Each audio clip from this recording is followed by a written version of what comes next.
আজ বানাবো ফুলকপির ডাঁটা বড়ির চচ্চড়ি। তো এই চচ্চড়িটা খেতে কিন্তু লুচি পরোটার সাথে দারুণ হয়।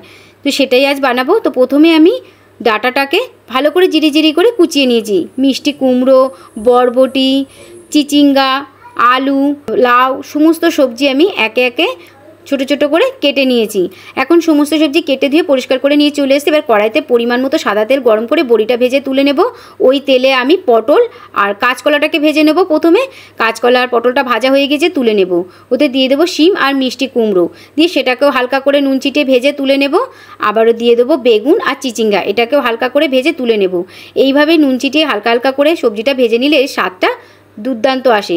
তো আবারও পরিমাণ মতো সাদা তেল গরম করে তাতে 5 ফোড়ন, শুকনো লঙ্কা, কাঁচা লঙ্কা দিয়ে ফোড়ন থেকে সুগন্ধ বেরোলেই দিয়ে দেবো আলু আর কাঁচা পাকা লঙ্কা দিয়ে ভালো করে ভেজে নেব। ভাপিয়ে রাখা ফুলকপি ডাঁটাটাকেও আমি কষিয়ে নেব। নিয়ে একে একে সমস্ত কাঁচা সবজিগুলো দিয়ে ভালো করে কষিয়ে তারপর দিয়ে দেবো তাতে আগে থেকে ভেজে রাখা সবজি, সামান্য জল দিয়ে ভালো করে কষিয়ে নেব। কষানো হয়ে গেলেই দিয়ে দেবো তাতে হলুদ গুঁড়ো আর ভাজা বড়ি দিয়ে আবারও সমস্ত সবজি একসাথে ভালো করে বড়ি আর হলুদের সঙ্গে কষিয়ে নিয়েছি। এখন ওপর থেকে দেবো ভাজা মশলা, সামান্য চিনি আর ঘি দিয়ে সমস্ত সবজি ভালো করে মিশিয়ে এখন ঢাকা চাপা দিয়ে গ্যাসের ওভেনটা অফ করে বেশ কিছু সময় রাখার পরে আমি একটা থালাতে তুলে নেব। সবজিটা তুলে এখন লুচির সাথে আমি আবারও টেস্ট করছি। তো টেস্টটা ফাটাফাটি।